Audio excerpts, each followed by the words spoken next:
Baruchim Haba'im, Moed L'Simcha. Enjoy the sheltered presence of Elohim. That's what today is about. Sukkot. Enjoying the sheltered presence of the Most High. Isn't it wonderful to be able to be together, just honouring Him? I trust you've been enjoying the week of Sukkot. We had a lovely evening last night, just sitting out under the stars, or some of us, by the fire. It was just great, it was beautiful, and the food was great as well.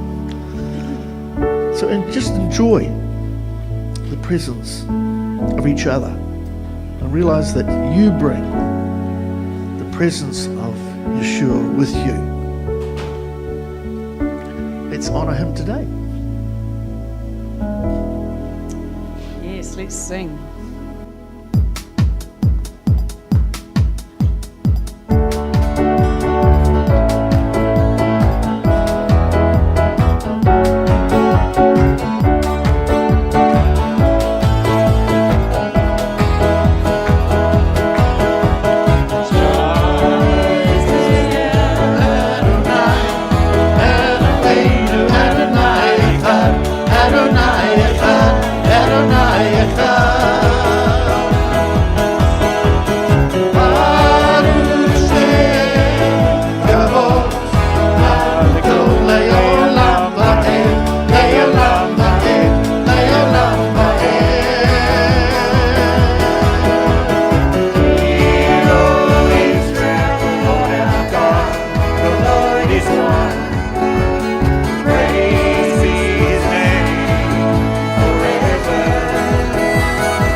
and so much stronger.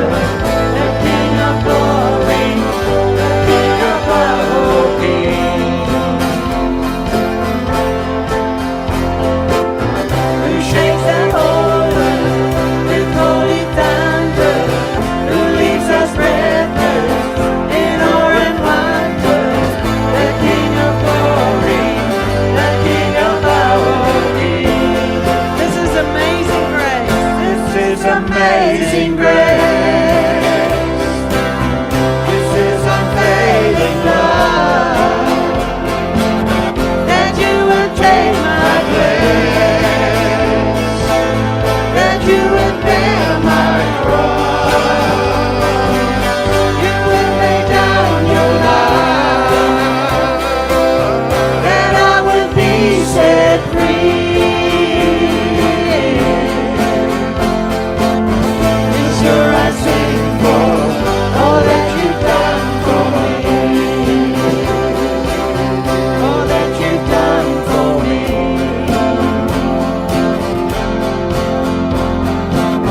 Who brings the chaos back into order, who makes the orphans the son and daughter, the King of glory, the King of our King. Who rules the nation with truth and justice, shines like the sun in all of his brilliance, the King of glory, the King of our King. This is amazing grace. This is unfailing love. And you would take my place, and you would bear my cross, you would lay down your life, that I would be set free. And sure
God of Jacob, King over all the earth.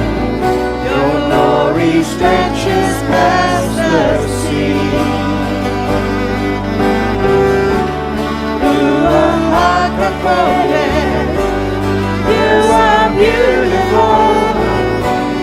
There's no place I'd rather be.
This is from Exodus 33, starting at verse 12.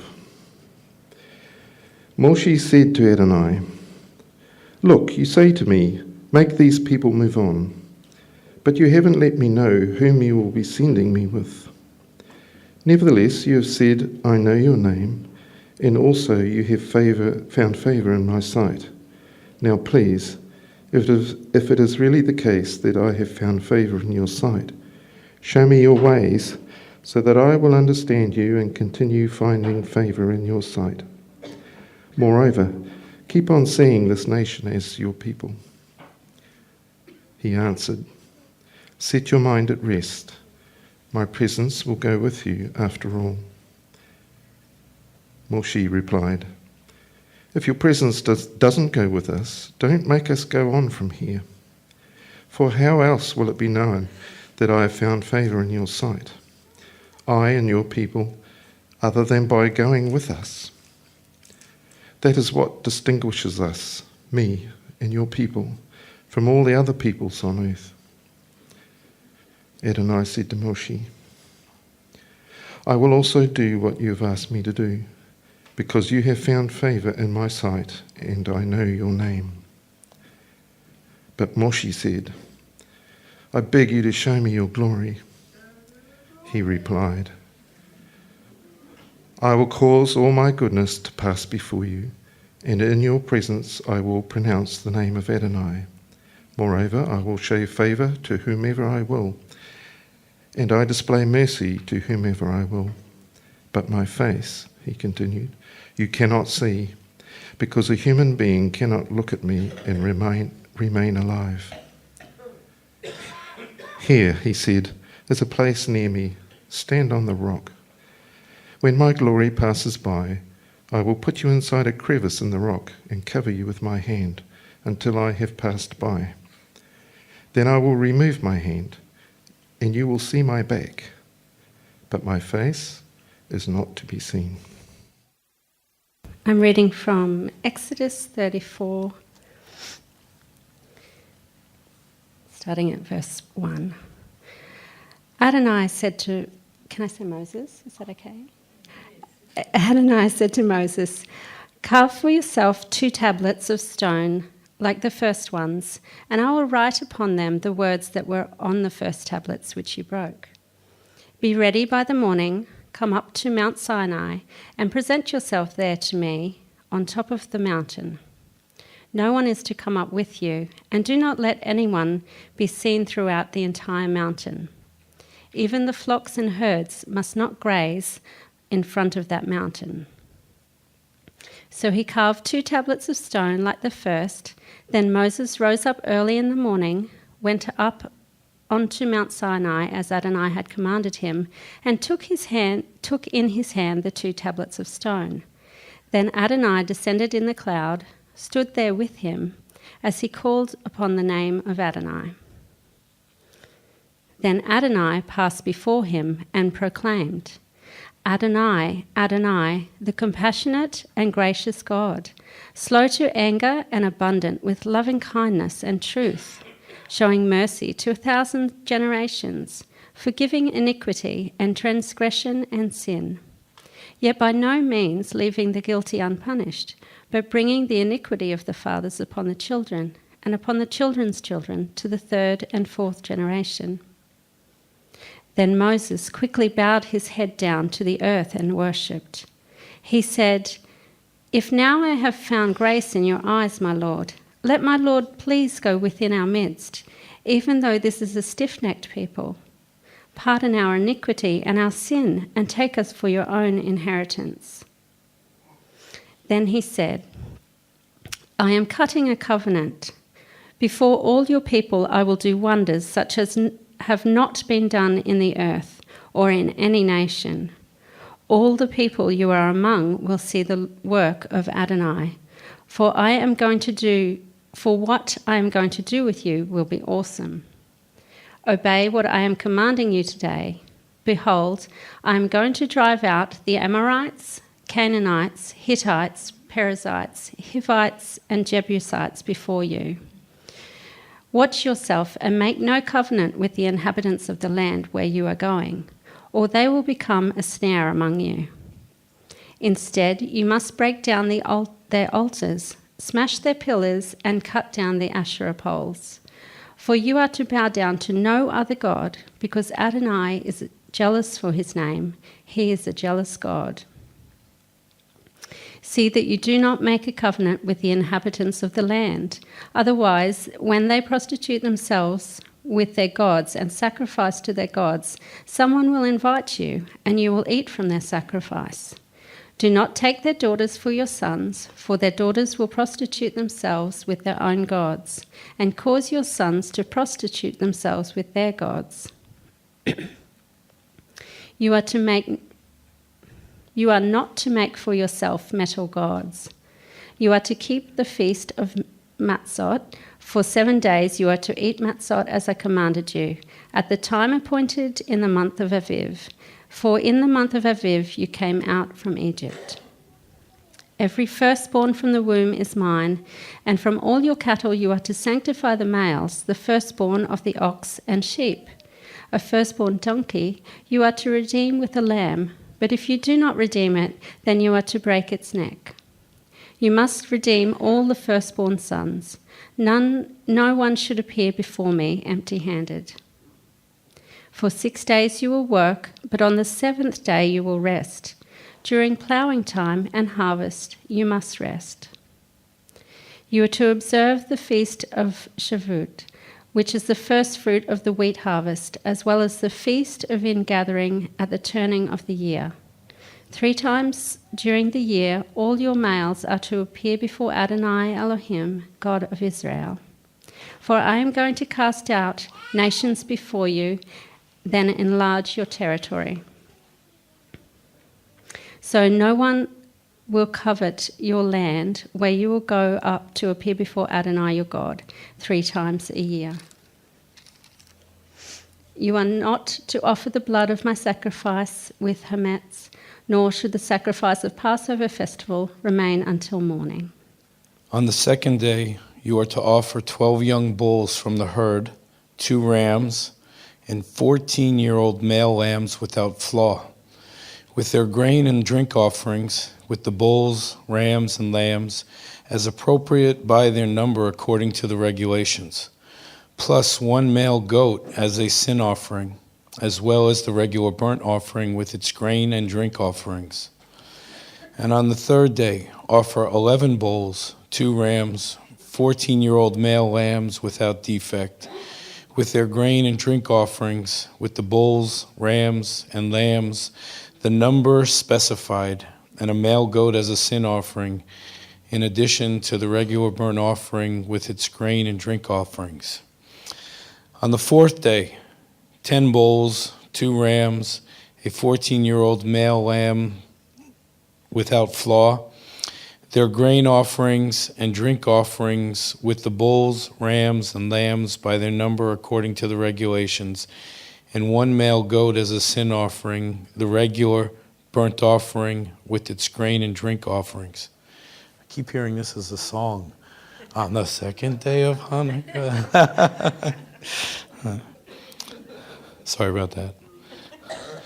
On the 5th day, 9 bulls, 2 rams, and 14 male 1-year-old lambs without defect, with their grain and drink offerings by their number as specified, and 1 goat for a sin offering, in addition to the regular burnt offering with its grain and drink offerings.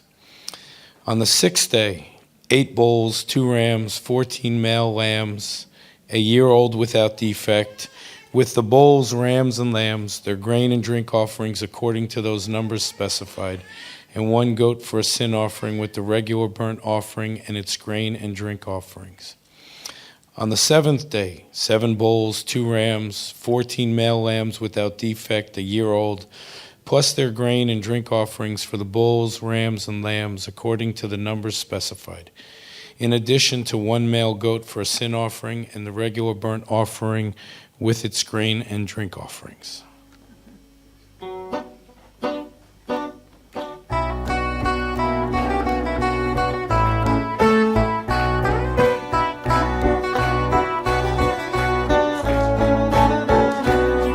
Koli El Adonai, Ezak, and shout our praise to the Lord. Ezak.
Fantastic.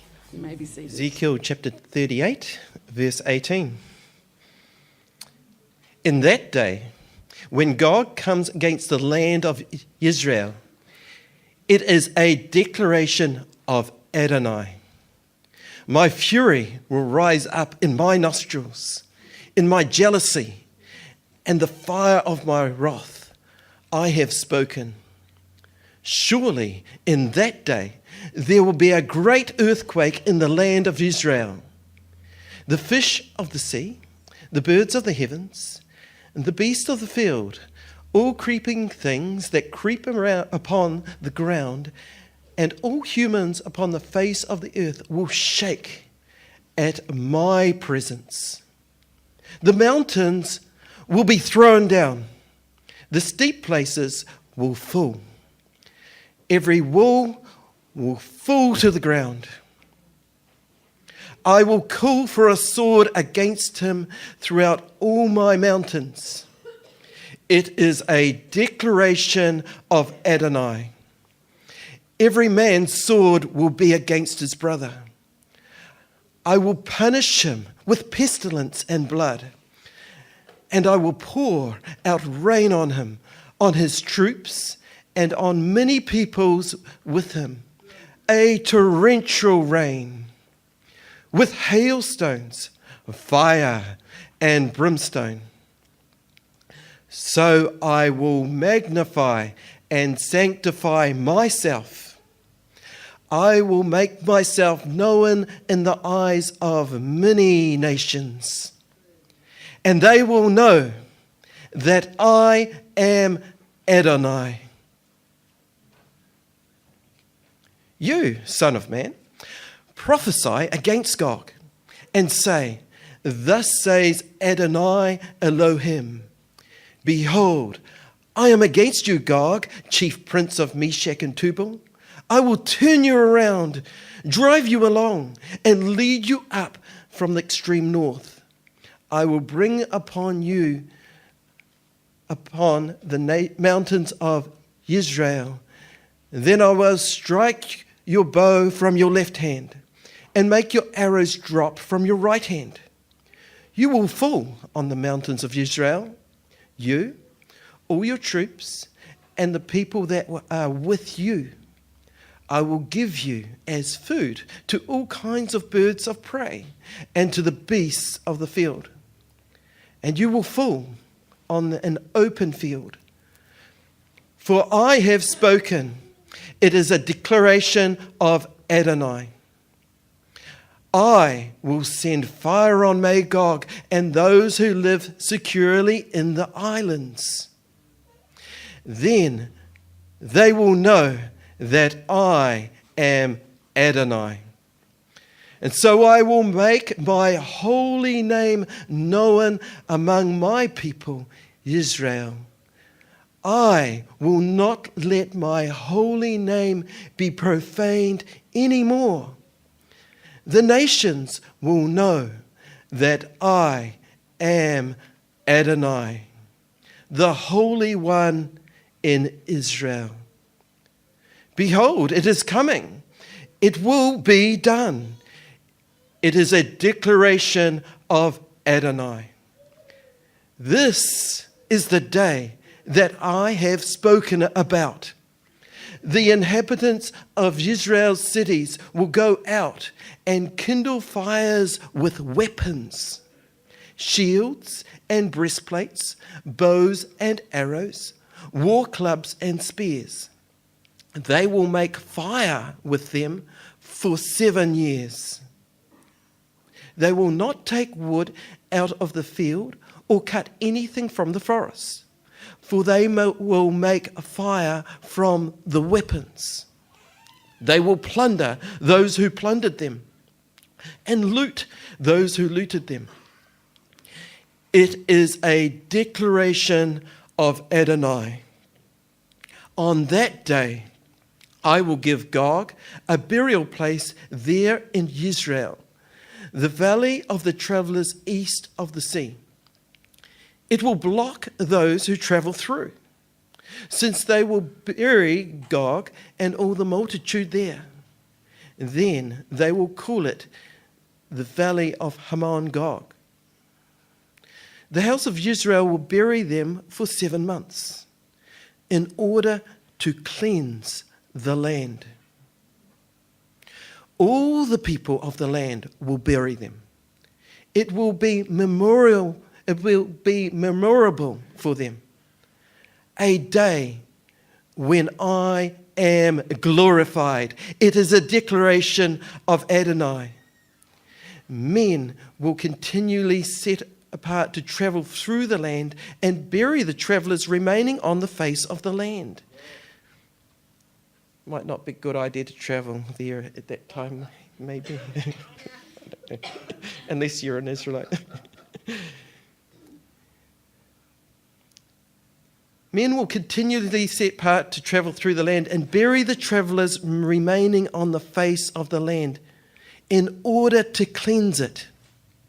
At the end of 7 months, they will make their search. And when they travel through the land, if any sees a man's bone, he will set up a sign by it until the buriers have buried it in the valley of Hamoed. Hamona will also be the name of the city, so they will cleanse the land. As we know, Jesus ascended to heaven is on Mount Olives. And when he comes back, it's also on the Mount Olives. And Zechariah chapter 14 is also a picture, the whole chapter, a picture, describe the second coming of Yeshua. As we know, the Israelites fight for their country for ages. But when Jesus comes, will be the final battle for them. But the Lord will fight for Israel. They don't have to fight for them. Okay, now we look at this picture. Look, a day is coming for Adonai when your plunder, Yerushalayim, will be divided right there within you. For I will gather all the nations against Yerushalayim for war. The city will be taken. The houses will be rifled. The women will be raped, and half the city will go into exile. But the rest of the people will not be cut off from the city. Then Adonai will go out and fight against those nations, fighting as on a day of battle. On that day, his feet will stand on the Mount of Olives, which lies to the east of Yerushalayim, and the Mount of Olives will be split in half from east to west to make a hill valley. Half of the mountain will move toward the north, and half of it toward the south. You will flee to valley in the mountains, for the valley is the mountains will reach Azel. You will flee as you fled before the earthquake in the days of Uzziah, king of Yehudah. Then Adonai, my God, will come to you with all the holy ones. On that day will be neither bright lights nor thick darkness. And on one day, known to Adonai, will be neither day nor night. Although by evening there will be light.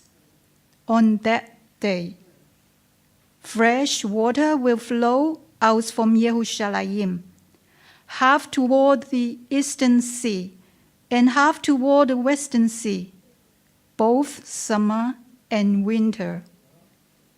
Then Adonai will be king over the whole world. On that day, Adonai will be only one, and his name will be the only name. All the land will be made like Arava, from Geva to Rimmon in Negev. Yerushalayim will be raised up and inhabit where she is. From Benjamin's gates to the place where the earlier gate stood, and to the corner gates, and from the tower of Hananel to the king's wide presses. People will live there, the curse will be broken, and Yerushalayim will live in safety.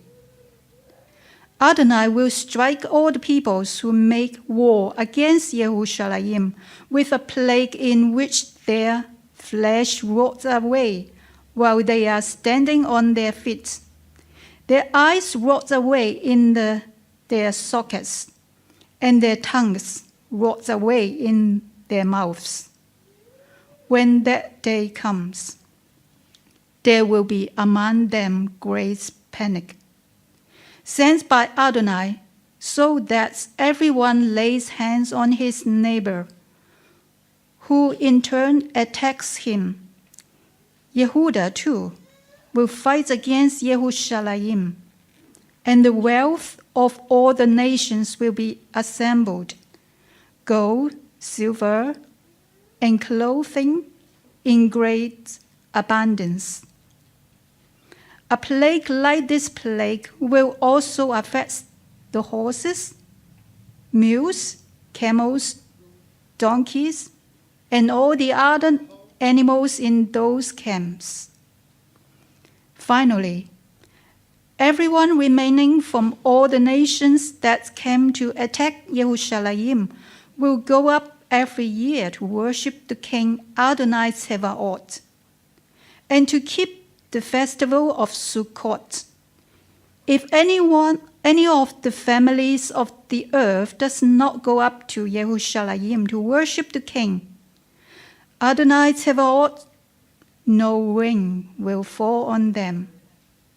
If the family of Egypt doesn't go up, if they refuse to come, they will have no annual overflow from the Nile. Moreover, there will be the plague with which Adonai will strike the nations that don't go up to keep the festival of Sukkot. This will be Egypt's punishment and the punishment of all the nations that don't go up to keep the festival of Sukkot. When that day comes, there will be written on the bells worn by the horses, consecrated to Adonai. And the cooking pots in the house of Adonai will be as holy as the sprinkling bowls before the altar. Yes, every cooking pot in Yerushalayim and Yehudah will be consecrated to Adonai Tsevaot. Everyone who offers sacrifices will come, take them and use them to stew the meat. When that day comes, there will no longer be merchants in the house of Adonai Tsevaot. You can certainly tell that our God is one of celebration. It's all about celebration. He wants us to be celebrating as clean vessels. And it's interesting just looking at that last passage there. You actually, it's always been fascinating telling different people that when Yeshua comes back, there will actually be sacrifices again. And their eyes just boggle. What heresy are you teaching? What are you saying? I said, I don't know, but read what the scripture says. And it's actually not for a sacrifice. It's not actually for atonement. Because that's been provided by Yeshua. Right? Once and for all, Yeshua died. gave us covering, full atonement once and for all. So what are these sacrifices for? Because it's all about celebration and honour to him, honour to the Most High God. And fascinating enough, if you actually read through what the sacrifices, only 10% of the offerings actually were for atonement. All the others were actually for honour and celebration to the Most High God, to honour him. So there, you'll be able to see if other people's eyes boggle when you tell them that. And of course, it'll be exciting because everyone will have to go up and celebrate Sukkot every year. If you want rain, that is. And most people do like rain because they do like to drink water.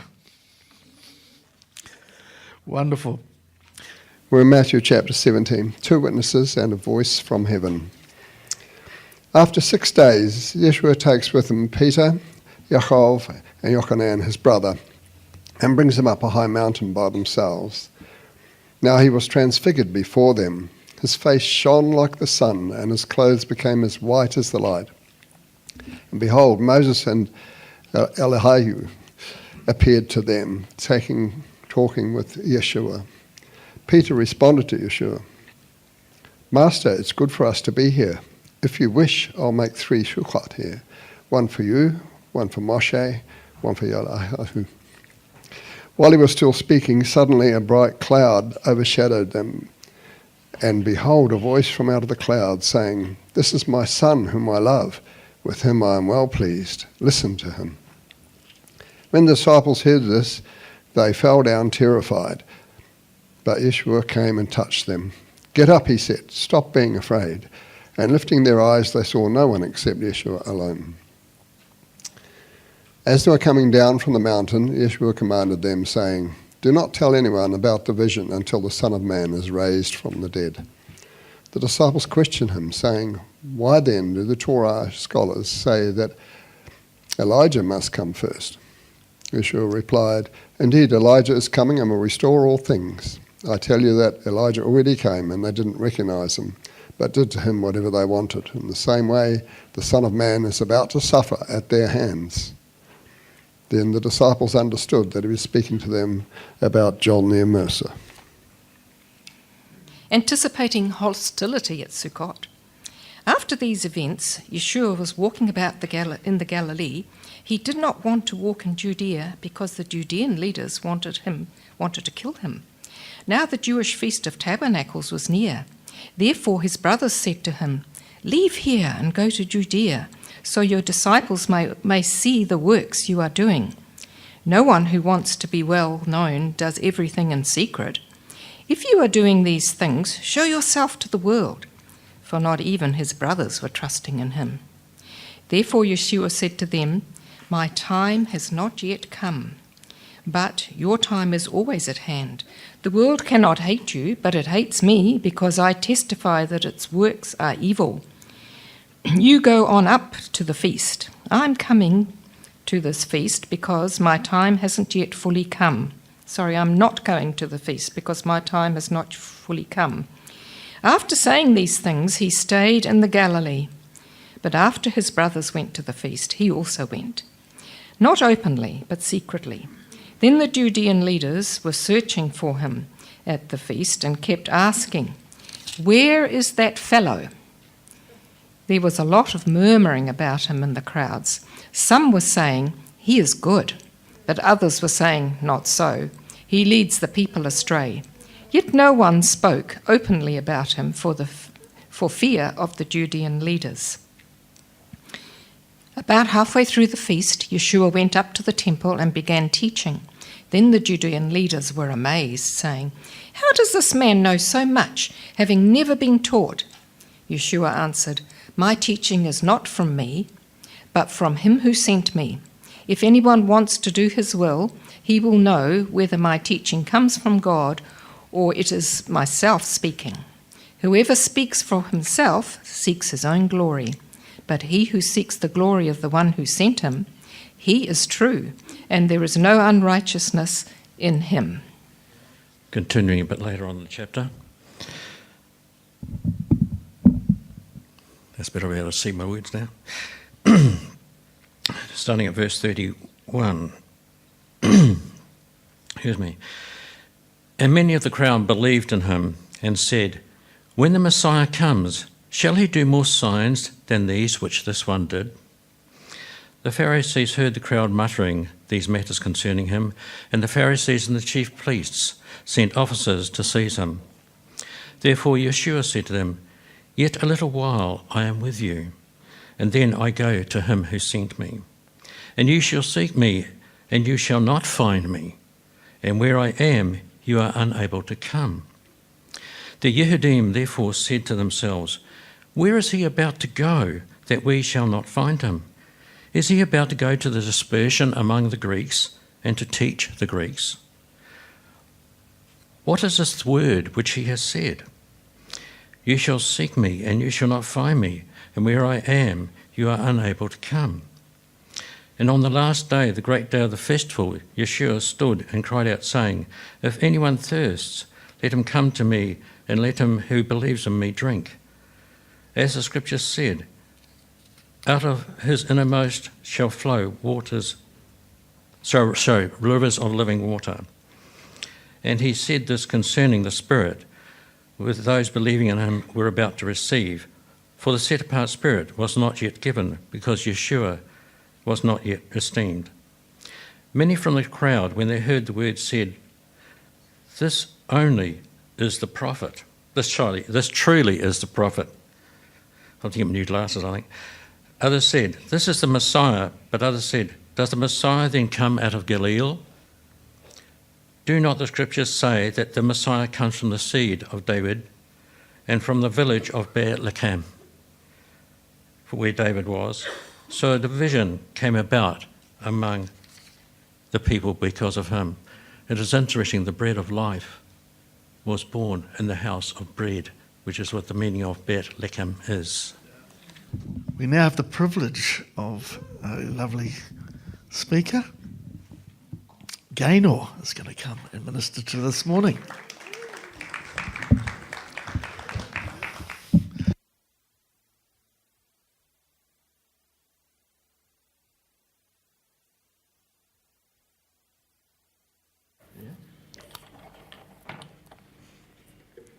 Am I switched on? You are. The season of joy. What a wonderful time we've come to. My citron is running around. This is my most favorite time of the year. It's just the most special time. And I used to think that Christmas was my most favorite time of the year. Do you remember the season to be jolly? Fa-la-la-la-la, fa-la. But that season relied on large, fat men in red pajamas coming down chimneys, tinsel on trees, lots of presents, lots of drinking, lots of debauchery, whatever. But this feast, this is a feast of the Lord. And in those days, we didn't know that. We used to think this is the feast of the Jewish people. We can't share in that. But it isn't. It's the feast of our God, and He wants us to share those things with Him. And that absolutely boggles my mind, because this is an almighty, omnipotent, holy God, and He seeks to have fellowship with us, which is why you were made in the first place. You were made for fellowship with our Creator God. Isn't that mind-boggling? We used to have a Jewish guy that used to say, "My mind boggles." Well, my mind boggles at the thought that this almighty God wants to bring me to Himself and to celebrate with me. And so we've got all these appointments throughout the year, 7 of them most important ones. And I wonder how many times our King has arrived and we haven't. How disappointed he must have been. I know how disappointed I am when my children don't come to me for a celebration. How many times have we done that to the very King of all kings? And so here we are. We've done Pesach this year, we've done Shavuot, we've done Yom Teruah, and we've done Yom Kippur, and we are at the end of the fall feasts with Sukkot, which is the feast of our joy. And I'm a funny teacher because I always have to have visual aids, like the Jewish people. They have to have visual aids. And so I brought you a tabernacle, a sukkah. And I just wanted to say something. First of all, thank you to Chris and Brian, my husband, who came and helped us erect it. But all the flowers and the fruit that you see on there was given to me by one of our dancers, Esther. She was like a daughter to me, and she passed away last year with cancer. So her spirit lives on in the beauty of flowers and fruitfulness, and I just give praise and honor to the Lord for sharing Esther with us for a little while. And I can just imagine how she's celebrating Sukkot up there right now. And that's going to be up to some of us today to celebrate with dancing, with joy. And you know what? It's actually not a choice to celebrate with joy on this feast.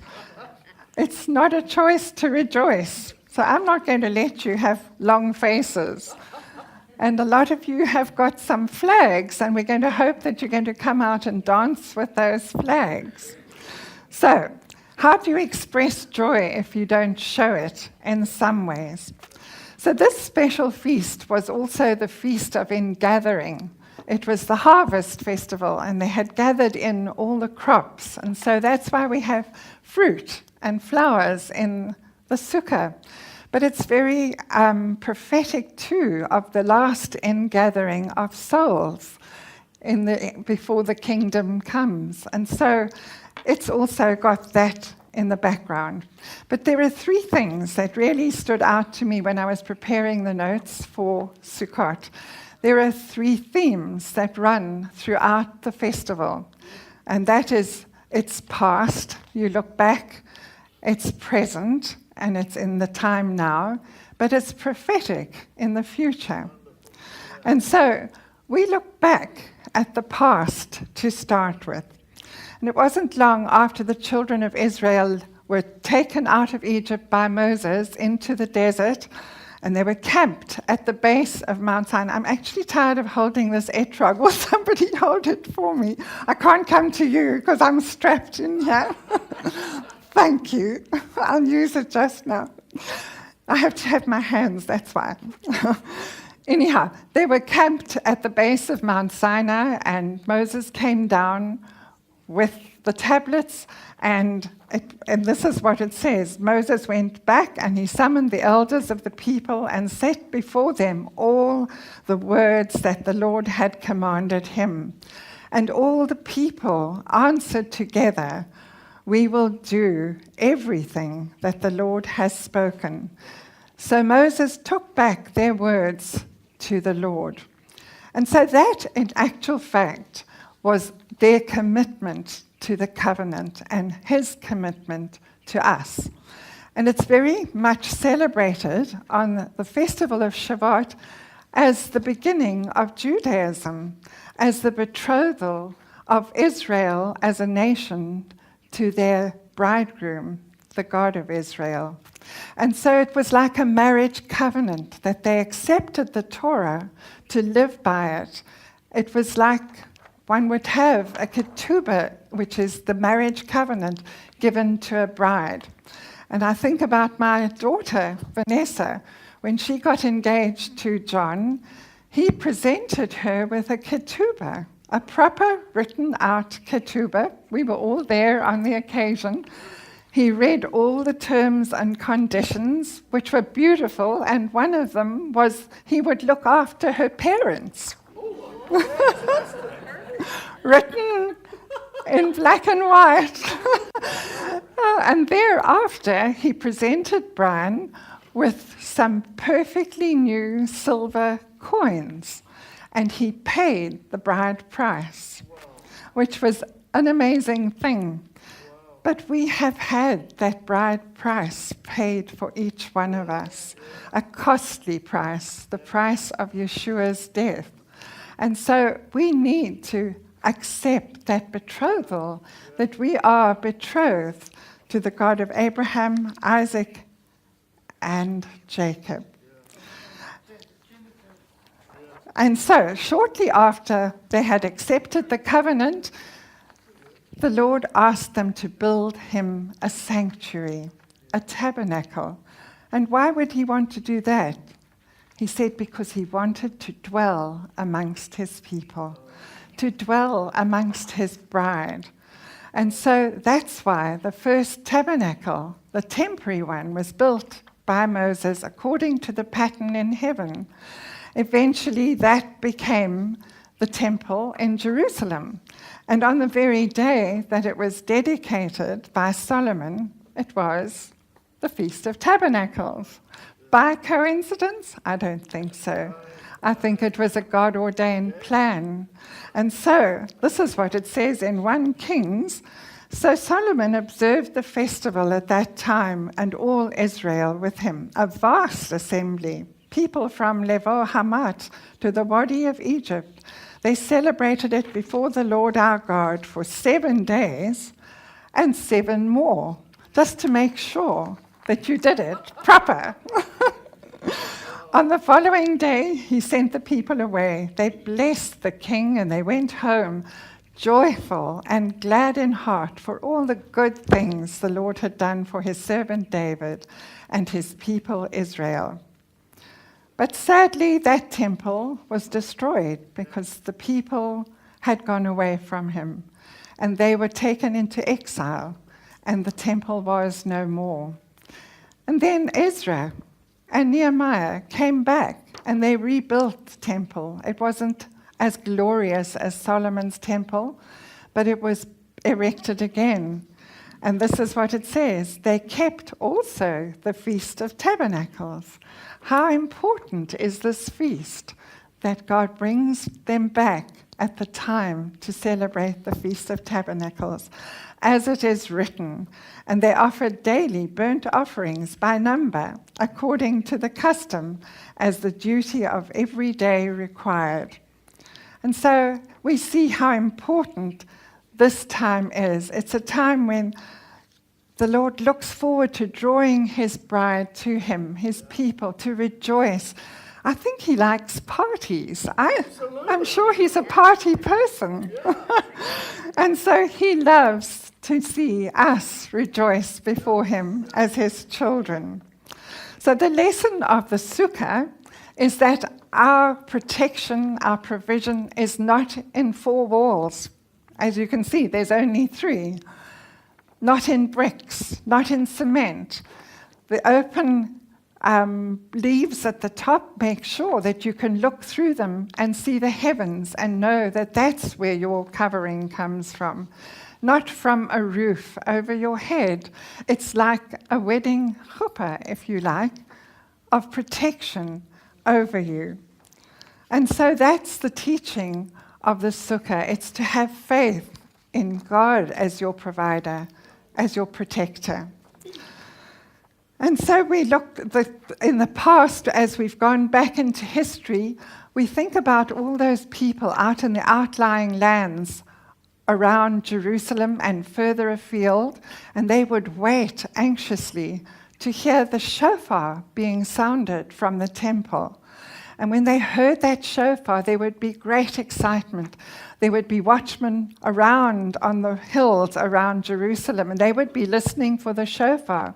And they would light fires. They didn't have internet in those days or cell phones. So they would light fires on the hills around Jerusalem once they'd heard the shofar. And the fires would be seen by the people out in the lands. And immediately they'd know it was time to get ready to go up to the feast, to make aliyah, to go up to Jerusalem.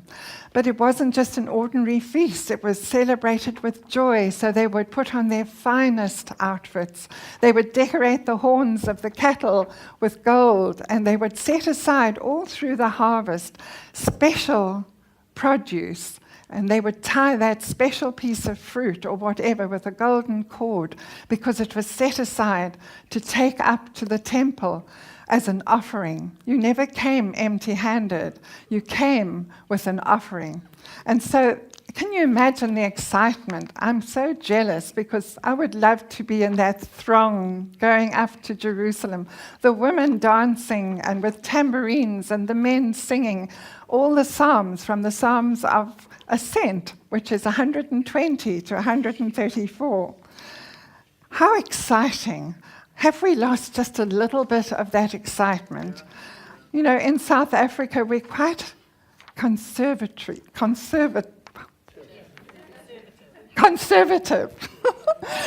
You know what? I have a feeling Kiwis are a little bit like that too. There's a little bit of me that's a little bit, or was, a little bit conservative, but I think I've been released into my Jewish heritage because I don't have a problem showing God that I love him by dancing before him or lifting my hands or whatever. If a child comes to its father and says, I love you, and that's the end of that, he doesn't know. But if you put up your arms and he picks you up and hugs you, he knows.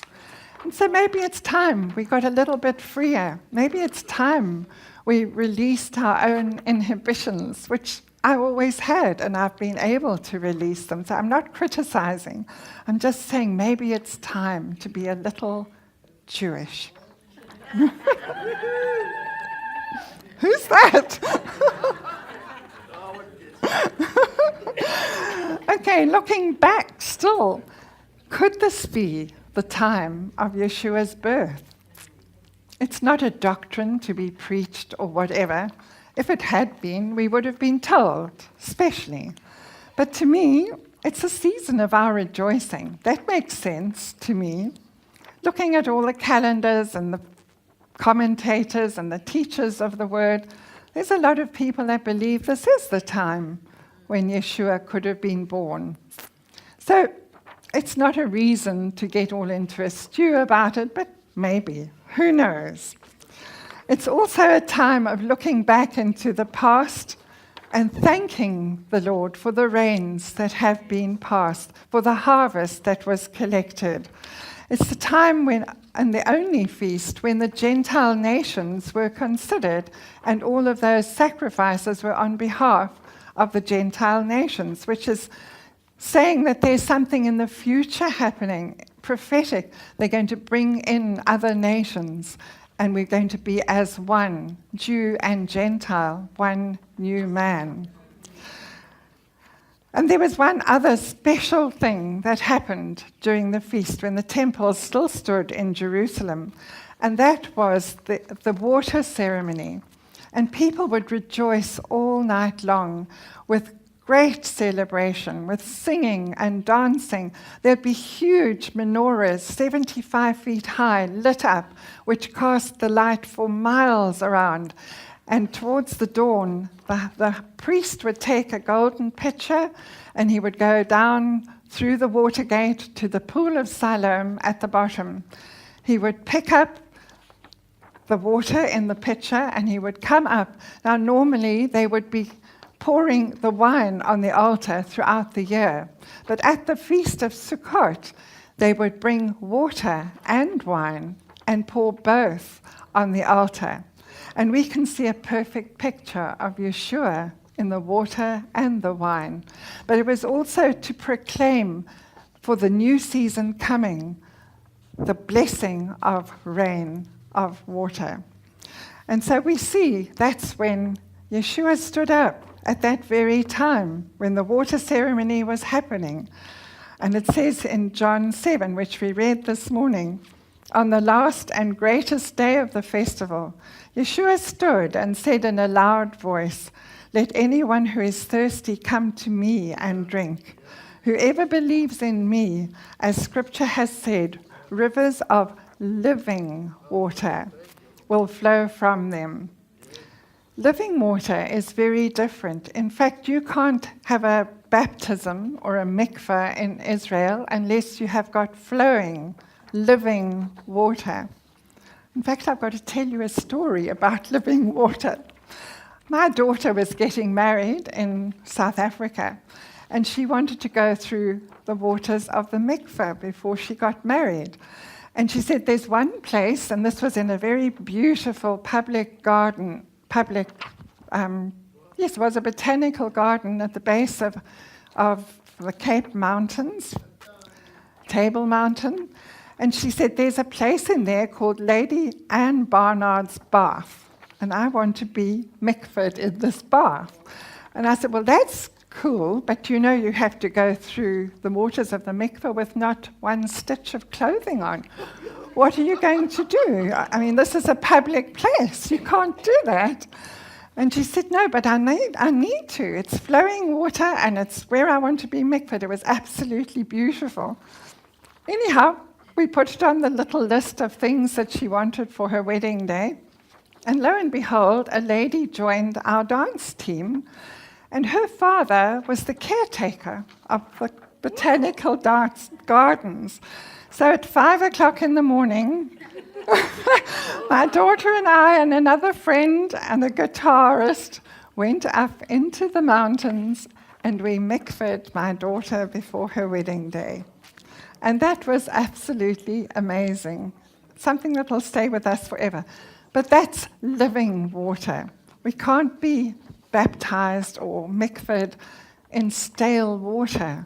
We can't be filled with the Spirit with stale water. It has to bubble out from beneath the depths. But then maybe Yeshua was also referring to that passage in Isaiah 55. Come, everyone who thirsts, come to the waters. He who has no money, come, buy and eat. Come buy wine and milk without money, without price. And he was saying, come to me, I am the living water. And then also that famous passage that we all love, and I think, Esther, you quoted it, Isaiah 12. Surely, God is my salvation. God is my Yeshua. I will trust and not be afraid. Yahweh himself is my strength and my defense. He has become my Yeshua. With joy you will draw water from the wells of Yeshua. How wonderful is that to see. And then finally from Revelation, the Spirit and the bride say, come, and let the one who hears say, come, and let the one who is thirsty come. Let the one who desires take the water of life without price. He's paid the price for us. So the rabbis say that you actually haven't experienced joy until you've seen the water ceremony. So, how can we rejoice without His Spirit fully? We only will know it as that living water becomes part of our daily life. And now to the present time. In about the 70s, a pastor called David Pawson, who's old enough to know David Pawson? Okay. Well, he came to Zimbabwe, would you believe, when I was a very brand new Christian, and he was the one that set us on the Jerusalem road right back then. But he told us at the time that he'd had this feeling to go over to Israel from England with a couple of people to celebrate this festival of Sukkot with the Jewish people. The following year, he went back with a couple of hundred. And now that has grown into the International Christian Embassy's feast, where 8,000 people from every denomination, from the four corners of the earth, come up to Jerusalem to worship the God of Abraham, Isaac, and Jacob. And it's a wonderful experience. We all have different ideas, different denominations. But you know what? Not one of us turns to the person beside us and says, are you Methodist or Presbyterian. It's absolutely of no consequence. We are just there to worship the God of creation, the God of Abraham, Isaac, and Jacob. And it's a thrill. And that was my first experience, was in 1987, where I was asked to go and dance with a group of ladies in Israel. I'd never danced for the Lord in my life. I was over 40, and I had to come back and tell my husband I wanted to go and dance in Israel. And I thought he'd roll around on the ground for hours, and he didn't. He said, "You must go, and we'll get the money somehow," because we had just left Zimbabwe with $20 in our pocket to start life in South Africa. And I'm wanting to go off to the feast in Jerusalem. And lo and behold, I went.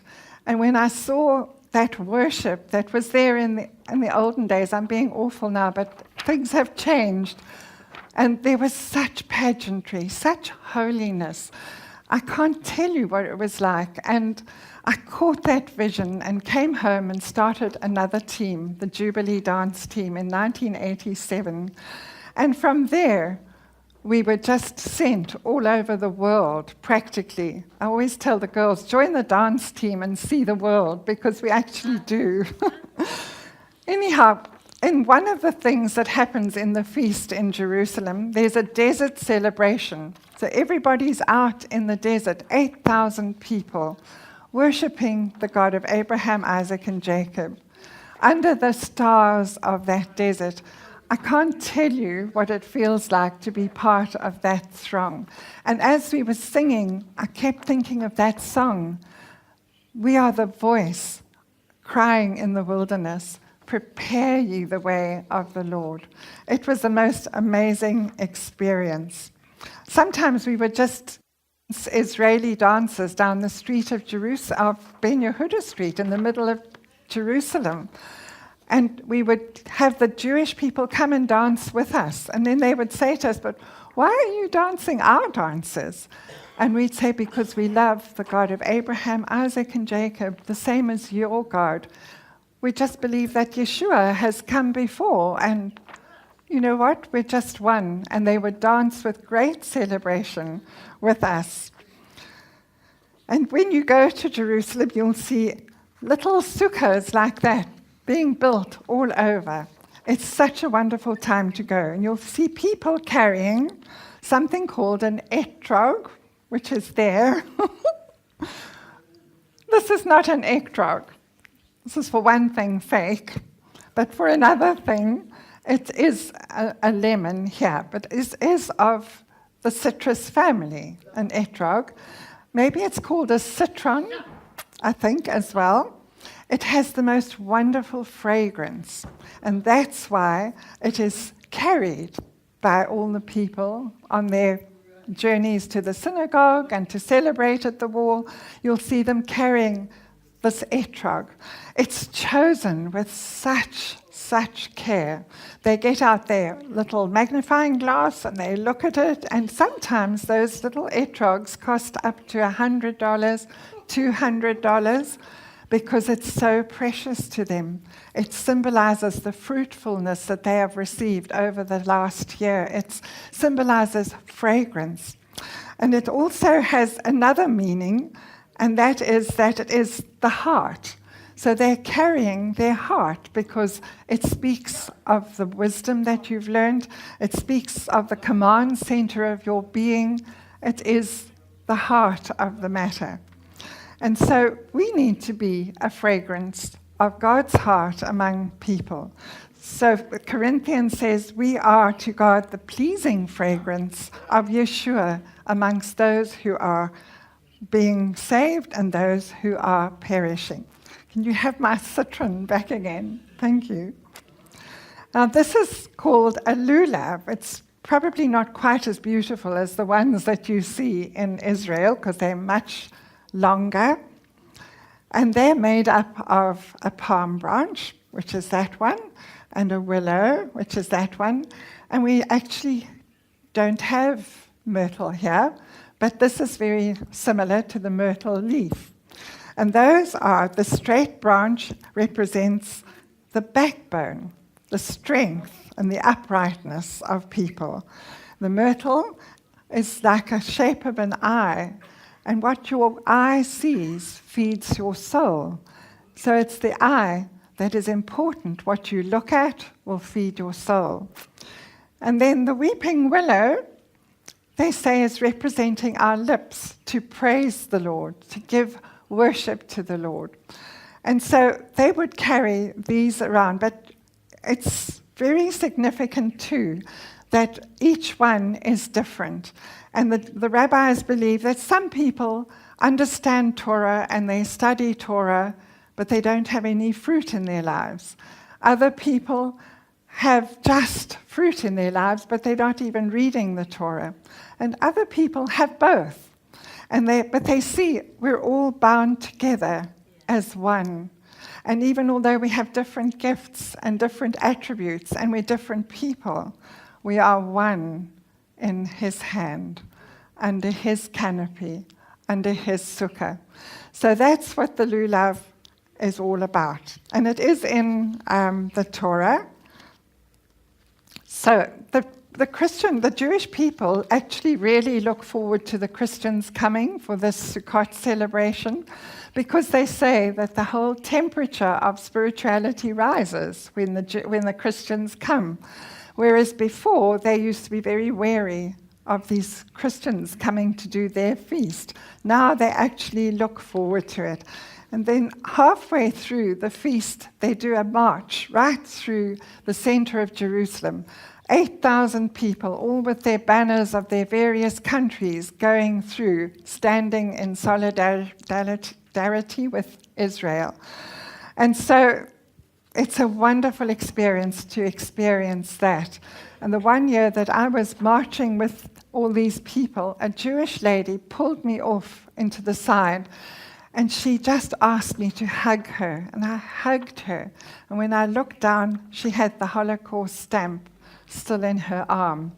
But she was so ready to receive the love that we came to tell them about. And so that's looking back into the past. Also looking at all the fruit and flowers and the vegetables that are in Israel. The desert has blossomed for sure. You just need a little trip to the Shuk, which is the marketplace in Jerusalem, and your mind will be boggled once again with the colors and the beauty. And there's a last day, the 8th day, which is called Shemini Atzeret. And nobody really understands what it's all about, except that there's a little story about a king. And it can be compared to a king who had a festival for 7 days, and he invited all the nations of the world. And when the 7 days were over and the guests had gone, he said to his best friend, "Now, let us just have a small meal together, just you and me." And it's almost like the Lord is saying, all of that's over now, but let's just have that time together.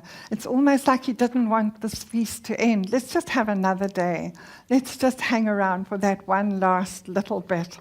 And it's a little bit like the Haftarah ceremony when you have the last bit of Shabbat, and you put out the candle in the wine. Shabbat is over, but in order not to forget all the wonderful refreshing you've had on Shabbat, there's a little pot of spices called besamim. It's filled with cinnamon and cloves, and you smell it, and that's to remind you of the fragrance of Shabbat that you have just experienced. My little grandchildren can't wait for Havdalah because they love sniffing the besamim pot. And it means a lot to them because it's once again show, tell, feel, taste, look. So there you go. And then there's the final day of Simchat Torah, which is the celebration of the word of the Lord. And so the last of the parashas are read and the scrolls are opened immediately, and we start again from Genesis 1 on Simchat Torah, the joy of the Torah.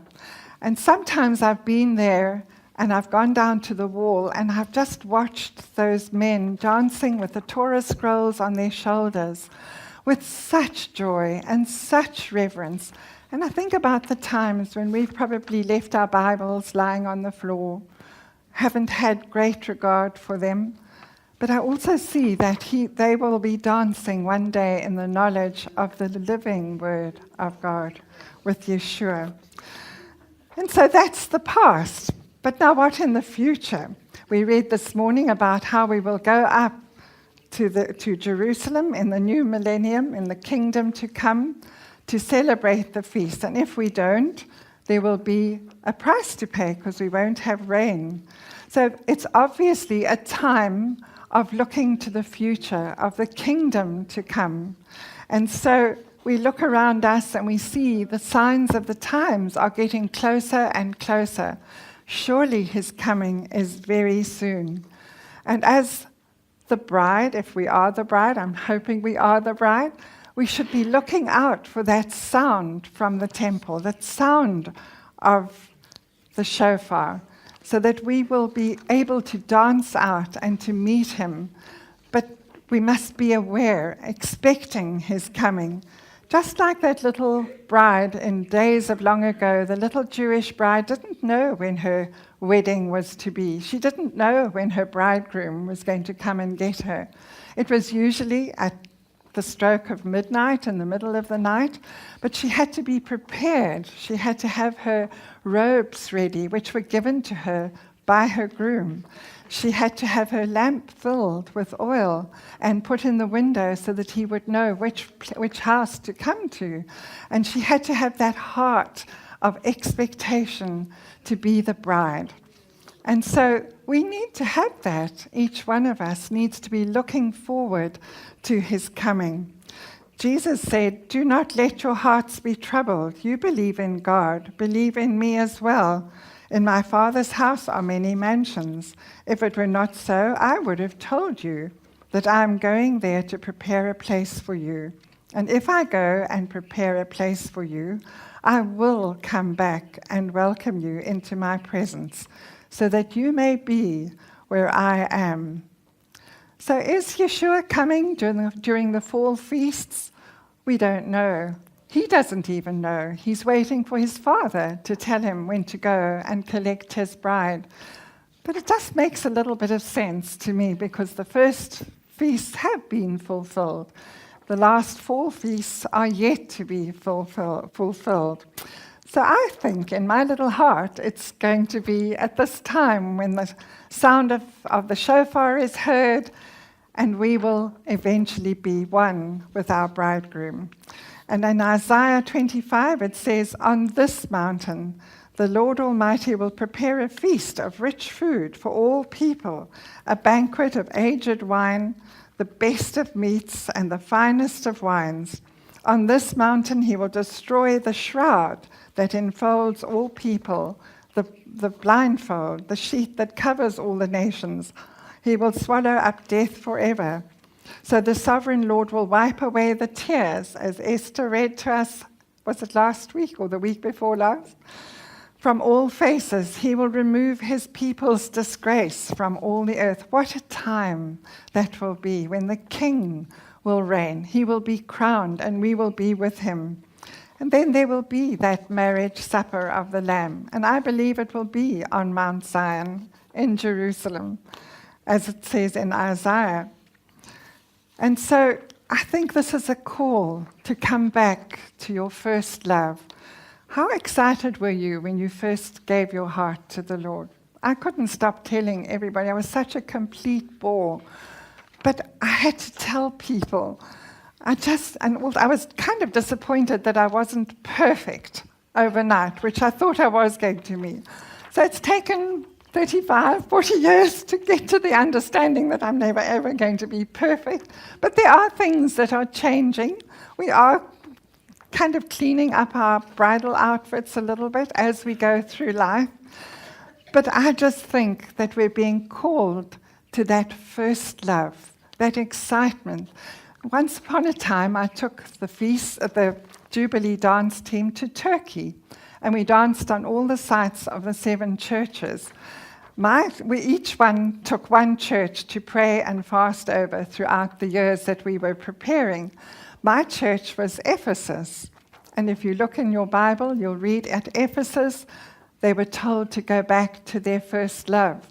And wherever we went on each site of the 7 churches, we took a menorah like that, and we lit one candle as we prayed over that area, that church. And by the time we got to Ephesus, there were 5 candles to be lit, because we got to the 5th place. And as we lit the candles, they kept blowing out, but they would reignite on their own. And it was like a picture of us reigniting that first love, of coming back to being his bride. And so it was a wonderful visual aid once again. Your price has been paid. There's nothing you can do but accept that bridal covenant. And I can remember I was in Jerusalem once at a dance conference. I was going through a really difficult time and feeling heartbroken and rejected. And they said to us at the feast, at the dance celebration, take this stone and lay it in the fountain and have the Lord wash away whatever it is that's a hindrance. And I took my white stone and I didn't lay it in the fountain, but I found a cross and I knelt at the cross and I put my stone there, but I didn't let it go. It was still in my hand. And a little Chinese pastor with a little Cockney accent that I'll never forget came to me and he said, I've been told by the Lord to give you something. It's a stone. He said, it's a deep red stone. I don't know what it means, but he's told me to take that stone that you've got and to have this one. And he gave me an imaginary red jewel. And I put it in my hand and I wouldn't let it go for the whole of that conference. Months later, we came home to South Africa and I said, Father, what was that stone? And he showed me that it was a drop of his blood made into the most perfect jewel for each and every one of you as the price that he has paid. And so you are bought with a great price. But you know what? I think there are 2 brides. I think there's that Jewish bride who stood at the base of Mount Sinai, who covenanted herself to the God of Abraham, Isaac, and Jacob. And I think there's the Gentile bride that's come into a knowledge of her bridegroom through Yeshua and her God as the God of Abraham, Isaac, and Jacob. One day the 2 will be one, and she has been grafted in to the Commonwealth of Israel. And I see this so beautifully portrayed in Naomi and Ruth. Naomi is old, she's battle-worn, she's weary. Ruth is the young Gentile bride, and she's come alongside Naomi, and she said, your God will be my God. Your people will be my people. I'm going to help you to get back to the land. And they've come to crossroads. One sign is pointing to Jerusalem. The other one is pointing back to where they came from, to Moab and their foreign gods. I see that maybe as Rome. They're going back to foreign things that have been taught. And so Orpah, her sister-in-law, goes back to her foreign gods, but Naomi and Ruth walk on together. And that is what is our job, if we are Gentile believers, is to stand by that way, as it says in Jeremiah, stand by the crossroads and look and ask for the ancient paths where the good way is. Walk in it and find rest for your souls. But they said, we will not walk in it. I appointed watchmen over you and said, listen for the sound of the shofar. But they said, we will not listen. And there are many that will not listen to the truth of the Torah. So they will ask the way to Zion, and they will turn their faces towards it. They will come and join themselves to the Lord in an everlasting covenant that will never be forgotten. And a great road will go through that area, once deserted land. It will be named the Highway of Holiness. Evil-minded people will not travel on it. It will only be for those who walk in God's ways, according to his prescription. And so fools will never walk there. And so that Jewish bride is coming home. And it's our job as Gentiles to help them to come home.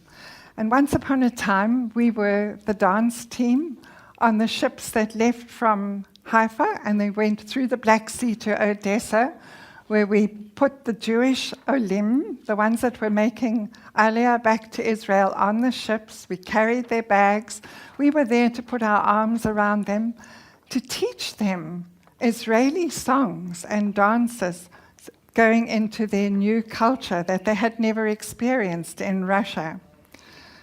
And the Lord says, this is what the sovereign Lord says, I will give a signal to the Gentile nations. They will carry your little sons back to you in their arms. They will bring your daughters on their shoulders.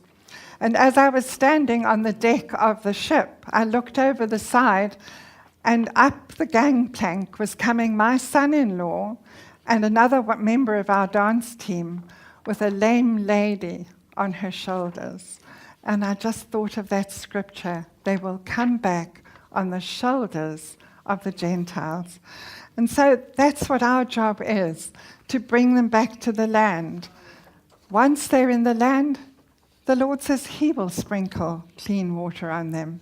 He will change their heart of stone to a heart of flesh. But our job is to walk beside Israel, to bring her back into the land. And in fact, next weekend, we will be going up to Auckland to celebrate Israel's 70th birthday. And the funds are specifically to raise funds for the Ethiopian Jewish people who are very poor, but we are bringing them back to the land. And so if anybody wants to come and join us or wants to contribute in any way, come and talk to me afterwards. So we're looking forward to the new kingdom. And in Hosea it says, I will betroth you to me forever. I will betroth you in righteousness and justness, in loving devotion and compassion. I will betroth you in faithfulness, and you will know the Lord. For your husband is your maker. The Lord of hosts is his name. The Holy One of Israel is your Redeemer. For as a young man marries a woman, so your sons will marry you. And as a groom rejoices over his bride, so your God will rejoice over each one of you. So we can summarize this Feast of Tabernacles as the past, the present, and the prophetic, but also with three other words, with faith, joy, and love. And in the Sukkot, we see faith. We have to rely on him for our protection. We see joy as we've never seen it before. So many rabbis say you haven't experienced joy till you've been to Jerusalem and danced in the streets of Jerusalem at Sukkot. And I was privileged to go 27 times before I came to New Zealand, because we were closer in South Africa. And that was my heart. I'd left it there. I had to go back every year and just celebrate. And it's the feast of love, faith, joy, love, where we are cognizant of one another, of loving one another, as it says in the Shema, love your neighbor as yourself. And so it's a festival of love. So this is the season of God tabernacling with us. So let us be glad and rejoice and give honor to him. For the marriage of the Lamb has come, and his bride has made herself ready. Hallelujah. We're going to celebrate, and I have given some of you flags. So please come out and wave the flags, and we're going to listen to a song by Wilbur, and we're just going to celebrate heaven come That's down. it. Up on your feet. Will not be silenced, can't be contained. The cry of a people, a priesthood, a nation, called by your name. Out of the darkness, redeemed from the night, bathed in his glory, reflecting his light. Oh, what a beautiful bride. From every nation, from every tribe, clothed with his righteousness, fully alive. Hear the song of the beautiful bride. What a mystery, how great the love calls to the broken, the orphan, the chosen, making us one. And under his banner, united we stand, bearing the goodness, the beautiful mercy of our great I am. Out of the darkness, redeemed from the night, amazing is the glory, reflecting his light. Oh, what a beautiful bride. From every nation, from every tribe, clothed with his righteousness, fully alive. Hear the song of the beautiful bride, singing how great and marvelous are all your deeds. Nations will come and bow down at your feet. Glory to you, Lord of all, King of all kings. Sing how great and marvelous are all your deeds. Let the nations all come and bow down at your feet. Glory to you, Lord of all, King of all kings. Out of the darkness, redeemed from the night, bathed in your glory, reflecting your light.